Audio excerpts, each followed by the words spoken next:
बिस्मिल्लाहिर्रहमानिर्रहीम अस्सलामु अलैकुम वरहमतुल्लाहि वबरकातुहू रब्बि इश्रह लि सदरी व यस्सिर लि अमरी वहलुल उक़दतम मिन लिसानी व यफ़क़हू क़ौली। जी व्यूअर्स, काफ़ी दिन से मैं कोशिश कर रहा था कि जुम्मे के दिन करने वाले जो मसनून अमाल हैं उसके बारे में थोड़ा सा बयान करूं, तो आज मौका मिला है। सबसे पहले जुम्मे के लिए कोशिश करें कि गुस्ल करके आएँ, और इसके अलावा आपके पास जो बेहतरीन साफ़ सुथरे अच्छे आपको जो पसंद है कपड़ा वो जोड़ा आप पहने जुम्मे के लिए। उसके अलावा खुशबू लगाएं, तेल लगाएं, सुन्नत तरीका है, और कोशिश करें कि मस्जिद में पहले वक्त में आए। नबी करीम सल्लल्लाहु अलैहि वसल्लम ने फरमाया जो पहले वक्त में जो नहाएगा, गुस्ल करेगा, तेल लगाएगा, खुशबू लगाएगा, उसके बाद पहले वक्त में अगर मस्जिद में नमाज के लिए आता है तो उसे एक ऊँट की कुर्बानी का सवाब मिलेगा। उसके बाद जो लेट आता है उसे गाय की कुर्बानी का सवाब मिलेगा। उसके बाद जो लेट आए उसका एक सींग वाला मेंढा जो है उसके कुर्बानी का सवाब मिलेगा। उसके बाद जो लेट आएगा उससे एक मुर्गी की कुर्बानी तो नहीं, उसको ज़िबा करने का जो सवाब है वो मिलेगा। और जो उसके बाद आएगा उसको एक अंडा के बराबर सवाब मिलेगा।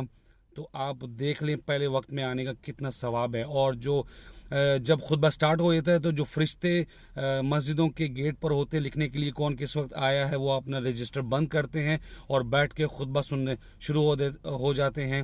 और उसके बाद जो नमाजी हमारे जुमे की नमाज के लिए आते हैं उनका जो सवाब है वो अल्लाह के ज़िम्मे है। कोशिश करनी चाहिए कि मस्जिद में जुम्मा के लिए पहले वक्त में आए। और इसके अलावा और जब मस्जिद में आप आते हैं जितना हो सके, जितनी इस्तिताअत हो, आप नफल पढ़ें। और कोशिश करें कि जब मस्जिद में आएँ तो जो नमाजी बैठे हुए हैं सफ़े फलांग के दोनों जो नमाजी बैठे हुए हैं उनके कंधों को पीछे करके आगे जाने की कोशिश ना करें। जहाँ जगह मिले वहीं पर आप अपनी बैठें और वहीं पर आप नफल पढ़ें। और इसके अलावा कोशिश करें कि बातचीत बिल्कुल ना करें, खामोशी अख्तियार करें।